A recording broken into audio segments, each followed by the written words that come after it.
This is TWiT.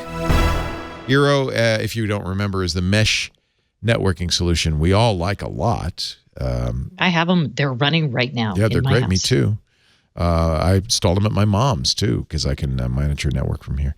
So the concern some people raise is that, well, now Amazon just going to use this as one more way to spy on us. For instance, well, but wait, Jeff, your Eero knows every device in your house that's connected to the internet by name and MAC address. Well, and because it's a router, it also knows exactly where you are on the internet. Yeah. It knows when people come and go because they join the router or they leave the router. So it knows when you get home, it knows when your kids get home, knows when you leave the house. Knows when you're naughty and nice. Knows sort of does know how that. your devices communicate to the internet and where they communicate to.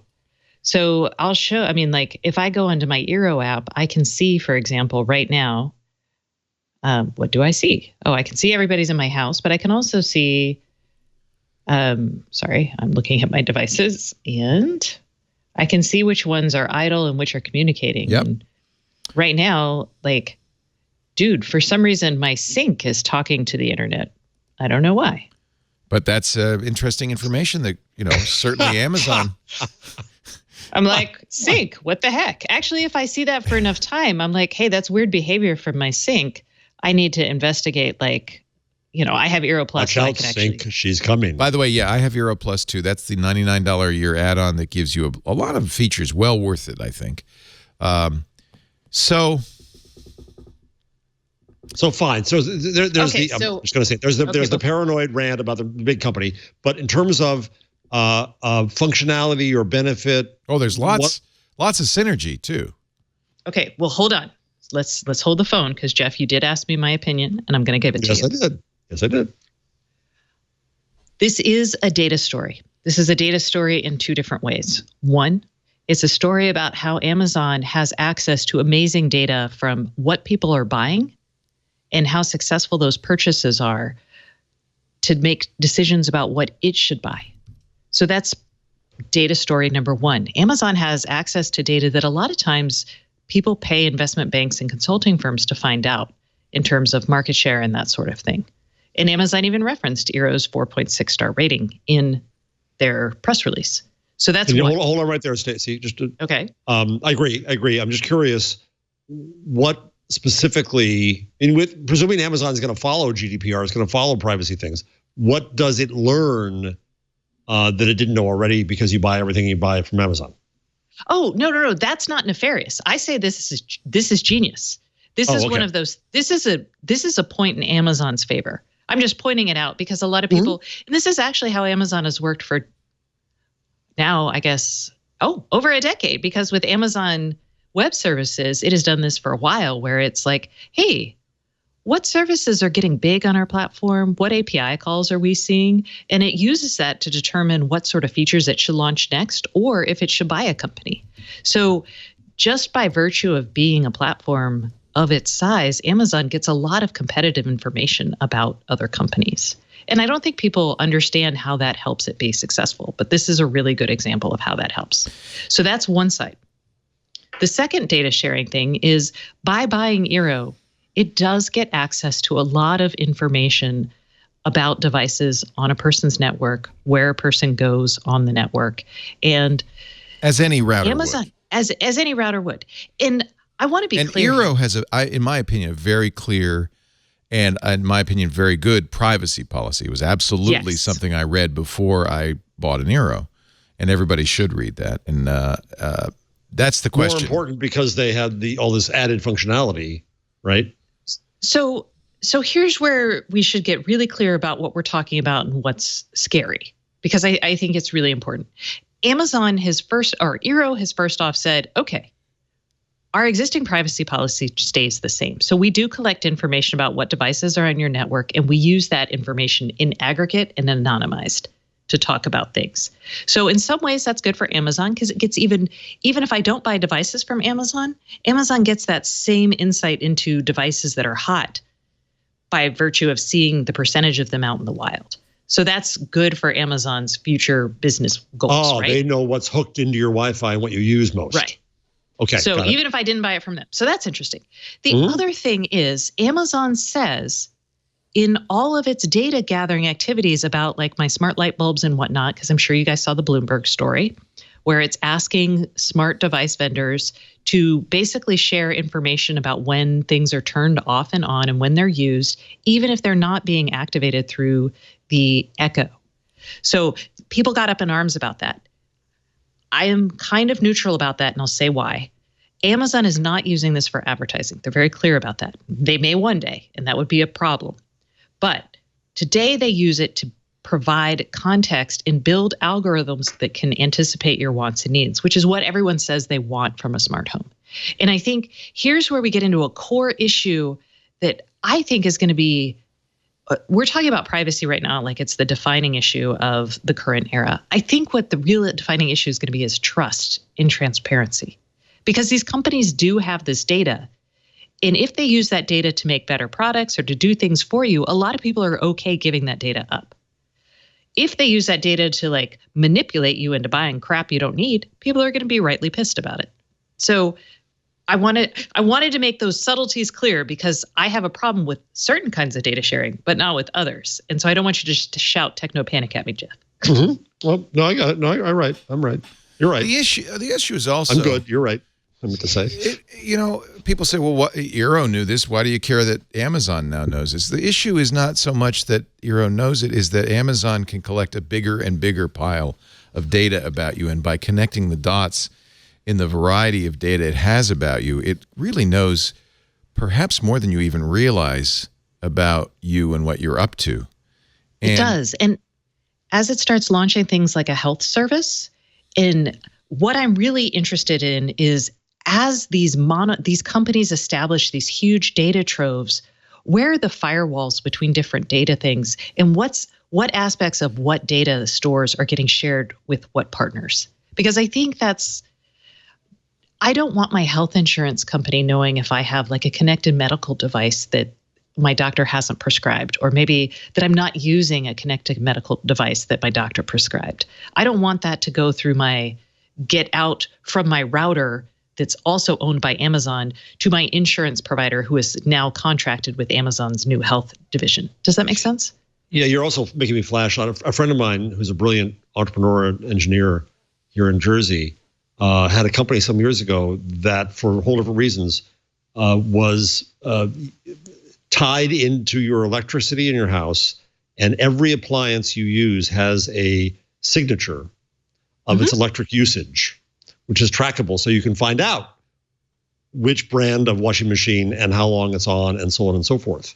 It's interesting that you get into the full grid of the house, and no one's threatening to do that yet, but it could be. Just plugging in your Echo could do that, right? If they wanted to. You can actually detect. I mean, there's mics in a lot of things now, right? You can actually detect certain appliance brands and things like that just by the sound their motors make. Yep. So if you think about that, and Kevin and I actually on this week's show, we talk about some disclosures that we think need to start happening. I think, and I'll tie this back to last week when we talked about Nest Secure, basically disclosing to everybody suddenly that they had a microphone in there that you could opt into. To have the Google Assistant on it, and everyone was like, what? But I think any device that comes with a microphone or a camera, that should be disclosed in the specs on the box way up front. All kinds of sensors. Yes. Yes. Everything should be up front, because I think it's important to understand, if you're going to connect something, what might be activated. Because there's a lot of sensors in a lot of these products that aren't activated yet. And I don't think people are aware of that, or you just don't see the data associated with it. And in all honesty, first of all, that's nice, but you have so many devices now in the typical home that you might as well just assume a perfect map is made already of your presence, your things you use, the devices you own. I mean, I think that's you can fairly safely, whether it says it on the box, assume that there's enough devices in certainly your home, Stacey, and my home, that a pretty perfect picture already exists. And I'm actually not worried about what they've done with it up to this point. I'm very worried, though, about once this data is aggregated, what could be done. And it involves kind of envisioning a dystopian future It is the panopticon. But I really worry that we're giving, the problem is if it happens, it's too late. So we're giving him that. I agree with Jeff in the sense that I get benefits from it, and I'm not worried that Amazon knows what kind of washing machine I have. I don't see the harm in that. But I do worry. Well, for instance, if you have an Eero and your mistress has an Eero, and you go to her house at a certain time of day and certain time of night, that information is recorded by the Eero and could be aggregated. It's the aggregation that's a problem. And at that point, what is Amazon going to bust me? No, but but could it be sought by authorities? Could your wife's lawyer get that? There you go. Yeah, possibly. And it's not a defense to say, well, then don't do anything wrong. That's not what we're talking about. That's not what here. people do. Yeah. I don't see it an immediate harm, and this is what I always challenged people to, like Dvorak would always. He was worrying about this 10 years ago. I said, well, what are you worried about? He said, well, the insurance company is going to know you're eating a donut and raise your rates. Those are, to me, almost de minimis, partly because the insurance company isn't going to raise your rates. They're just going to deny you coverage. They ask you this already at the beginning, and if you lie about it and then have a claim, well, now they can just say, well, we're not going to give you any money. So it's not information insurance companies don't already kind of have and collect. I'm much more worried about this kind of, and I can't put my finger on it, but a sort of negative future where all of this information about you is there. I don't know. What is the vision of harm? There's a couple things here, and I'm just going to tout my show left and right because I had a lawyer on last week's show. Perfect. Was what happens when your smart home is issued with a subpoena, and we talked about harms. There's two issues. One is data discrimination. So any sort of behavior that's derived from this data, it's hard to prove harm because that harm could come way down the road. That's what I'm thinking. The other thing is, it is also hard to prove harm because we don't know how the data influences these algorithms. Currently, a decision could be made about your health insurance cost based on something as esoteric as how many times you open your bathroom door. That's right. And you will never know that the bathroom door is why that happened. Right. And also, because of that, we don't actually judge. There's not enough scientific actuarial data to say, hey, that bathroom door is a totally reliable indicator of something, right? So there's a lot of stuff we don't know. There's a lot of stuff that's unproven, but is just assumed to be correct, kind of like the 10,000 steps number. That came from a Japanese study that is not like definitive for health, right? It turns out there's a lot of stuff like that. It's yeah, basically made up. But when we hear the word data, our brain shuts off and it says, oh, it's a fact. It's good. Yeah. So those are the kind of issues around harm. And I would say the fact is we'll never know unless like intrepid reporters go out and look at things. Like, I mean, look at the people. I don't know if you remember, actually someone in the chat room is pointing out a story about CPAP machines that insurers that were connected in. Doctors were sharing data from those connected CPAP machines with insurers, and the insurers were using that data to deny people coverage for that expensive machine based on whether or not they were using it, and some other subtleties that I'm not going to get into. That is a real harm. So, I mean, there are actual harms out there that are existing right now. Can I turn this around? Can I turn this around and ask, what do you think Amazon's plans are to use this for products, and what benefits could accrue? I think Amazon's big plan for this is what it states, which is it wants to understand how people use the home to make the Echo a lot easier to use and to do some cool anticipatory things. So I think that's Amazon's goal here. I think we'll also use the data that it has gathered in its own decision-making process. Not just the data. If you tied together, because I think somebody said they were disappointed that the Echo isn't a mesh router itself, right? Yeah, so if you tied together these various technologies and designed it now, what if you're Amazon? What would that look like? And tell me it's not a Fire phone. It's not a Fire phone. I'm just joking. It would be Amazon's failed product. Yeah. No, I mean, it would not be difficult to say, oh, hey, let's just pop a router into every smart speaker. Or a smart speaker into every router. Yes, yes, of course.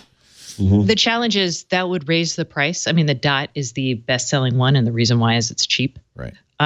So, you also have to think about if you add the hardware associated and brains associated with today's mesh routers, you would blow the price of your Echoes out of the water. So that's one thing. Stacey, if you took go ahead, sorry.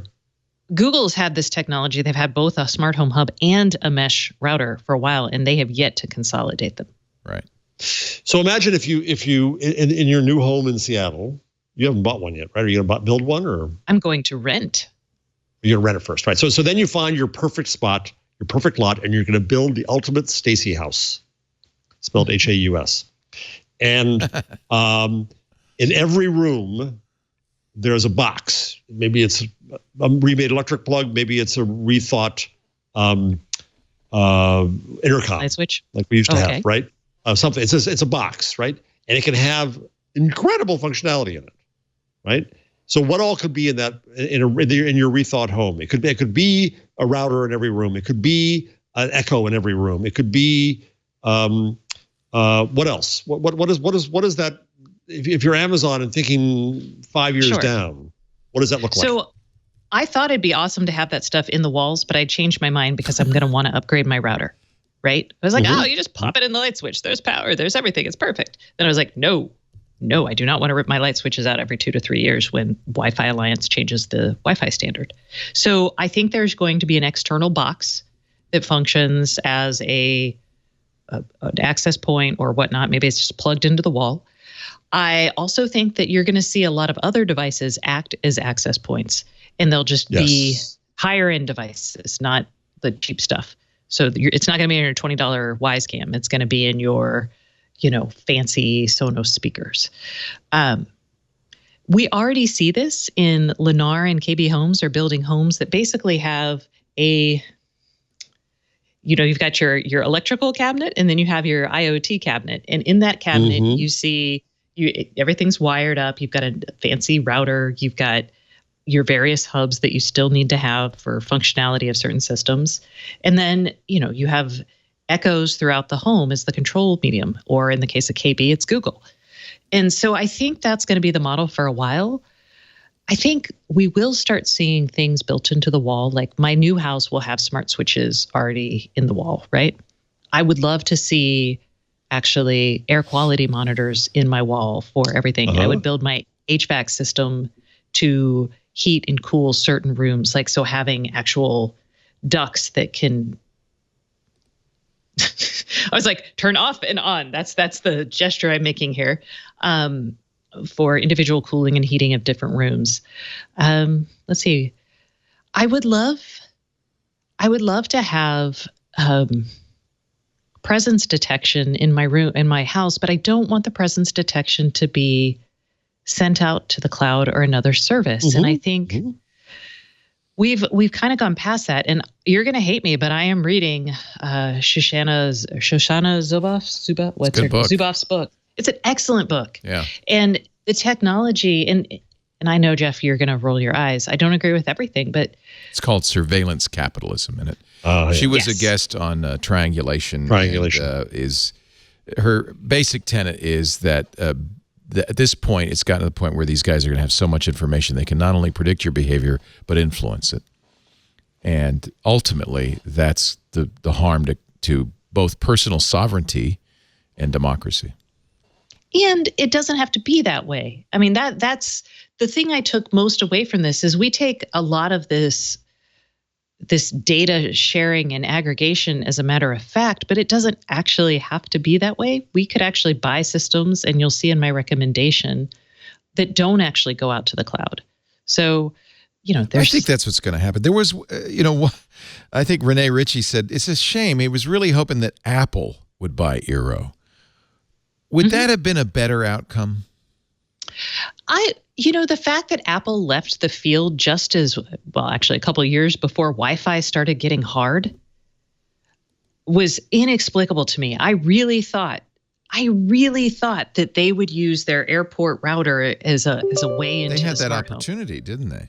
Yeah, and they didn't do it. And it was so weird to me. Yeah. So weird. And then, of course, his point would be that we trust Apple. And so Apple could reasonably own Eero, do all these wonderful things, but we wouldn't have to worry about our privacy. I think that may be the way forward, which is there will be some companies that will that will break the chain. I don't trust Apple in the smart home in the sense that I don't trust Apple to support a given product over a 10-year lifespan that I might expect. Well, we know that, but they're better than Google in that regard. I will say that. I'm like, Apple, if I put this into my house, now I'm locked in. You're going to screw me over every few years with some weird change. And I don't want to think about my house that much. That's the only thing.